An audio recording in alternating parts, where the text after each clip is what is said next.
সবাই ডিগ্রি নিতে যান, যাক ওনার জন্য আমরা আশীর্বাদ করি, ওনারা ভালো রেজাল্ট করে আসুন। আর এইটার জন্য আমাদেরকে টিচার ক্যান্ডিডেট হিসাবে আমাদের কতটা কষ্ট করতে হয়, কতটা হিমশিম খেতে হয়, এটা ম্যাডাম বুঝতে পেরেছেন, আমি বুঝতে পেরেছি, আমার ফজর স্যার বুঝতে পেরেছেন কত হিমশিম খেতে হয়, চ্যালেঞ্জের মুখে পড়তে হয়। স্টুডেন্ট লাইফে কিন্তু সেটা স্ট্রেস থাকে না, কারণ বাচ্চাদের ওইখানে যদি আমরা ফেল করি, ব্যাক লাগে, বাচ্চাদের কাছে এসে মুখ দেখাতে পারবো না, কারণ আমরা শিক্ষা দিই অলরেডি, বাচ্চাদের কাছে উদাহরণ হয়ে থাকবো।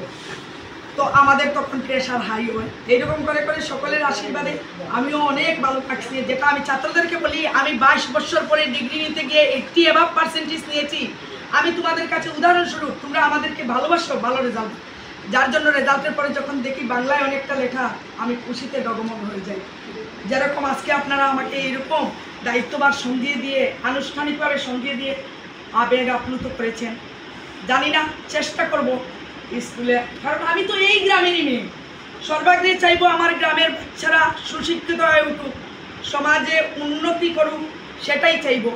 আপনারাও সেটা চান, কারণ এখানে বেশিরভাগই তো আমরা গ্রামেরই। প্রণয় স্যার বলুন, এইখানে খলিল স্যার বলুন, ফজুর স্যার বলুন, মনোজ স্যার বলুন, সুপর্ণা ম্যাডাম বলুন, সবাই আমরা বেশিরভাগ এখানে। আর যারা দূর থেকে আসেন তাদের করে তো কথা তো আর বললে লাভ নেই। তারা তো দেখেন সকাল যদি 8টায় এসে ঢুকেন, সেই 3:30টায় বেরোতে হবে, কারণ শিক্ষা সেতু আর কাউকে আগে যেতে দেয় না, কারণ ডিপারচারের ব্যাপার আছে। কিন্তু এইখানেই আমাদের প্রবলেম। আমরা যে বাচ্চাদেরকে পাই, যেটা অশোক স্যার বলেছে, বাচ্চারা অমনোযোগী, তার জন্য আমরা সেই বাচ্চাদেরকে চুজ করে তাদের গার্জিয়ানদেরকে এনে সচেতন করে তুলব। আমি আপনাদের সাথে আছি, যে সাহায্য চাইবে সেটা করব, প্রয়োজনে যা করতে লাগে তাই করব। কথা দিলাম আজকে সবার সামনে, শুধু আমাদের রেজাল্ট চাই। কিছু পেতে হলে, কিছু দিতে হলে, যেটা প্রেসিডেন্ট স্যার বলেছেন, শহীদ স্যার বলেছেন, আর কিছু পেতে